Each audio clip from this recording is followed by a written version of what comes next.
بوتل.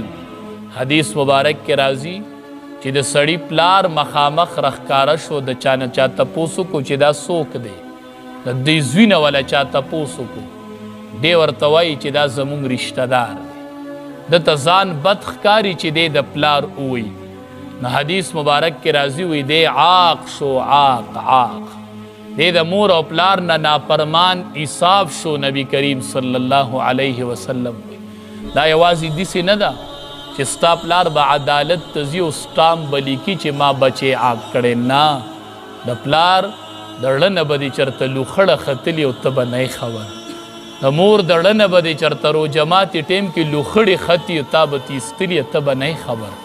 لاړ شه د مور او پلار خپو ته کښېنه وایي مورې خیره خو به دې نه کړي پلاره خیره خو به دې نه کړي. چېرته مور او پلار سره ټیم په ټیم کښېنه معلومات تی کوه پلاره خیره خو دې نه ده کړې مورې خیره خو دې نه ده کړې. حدیث مبارک کې راځي وی د مور او پلار نافرمانی داسې ګناه ده چې الله به د دې انتقام په دنیا کې اخلي. آخرت کې هم سزا ده خو په دنیا کې به الله انتقام اخلي. خپله به د ده بچي د ده سره دا معامله کوي کومه چې د مور او پلار سره کوي. نو دا ډیره لویه سرمایه ده.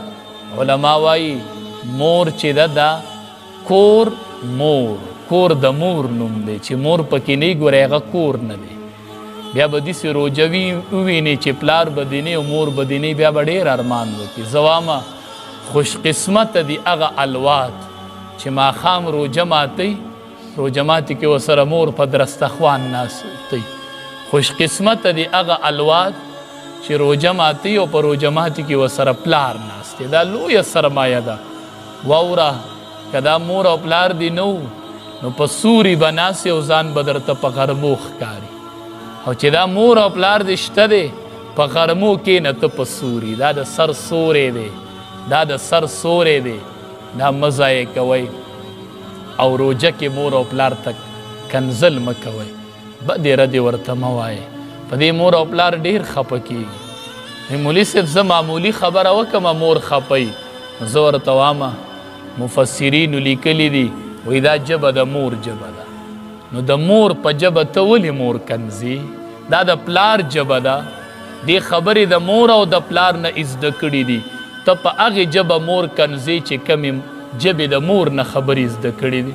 نو مور ما ته وایي مولي صاحب گر کو آگ لگی گر کی چراغ سے. مولي صاحب کور مې د کور ډیوې وسو کور مې وسو د کور ډیوې وسو. زه وام ولې وی ډېره خفه په دې ما.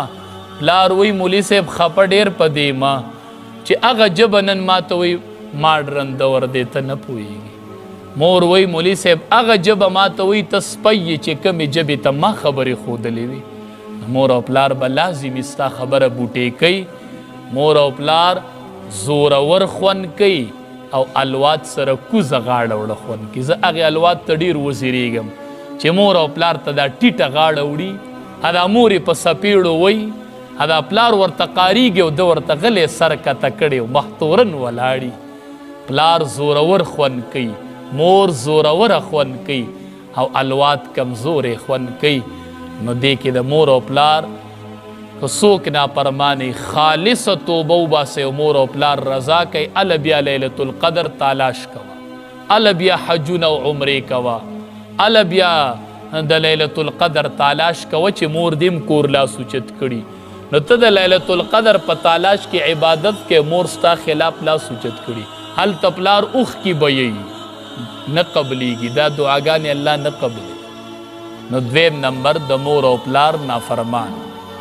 دریم نمبر قاطع رحم چې د رشته دار سره یې رشته کټ کړي د ده دعام الله په لیلة القدر کې نه قبلیږي.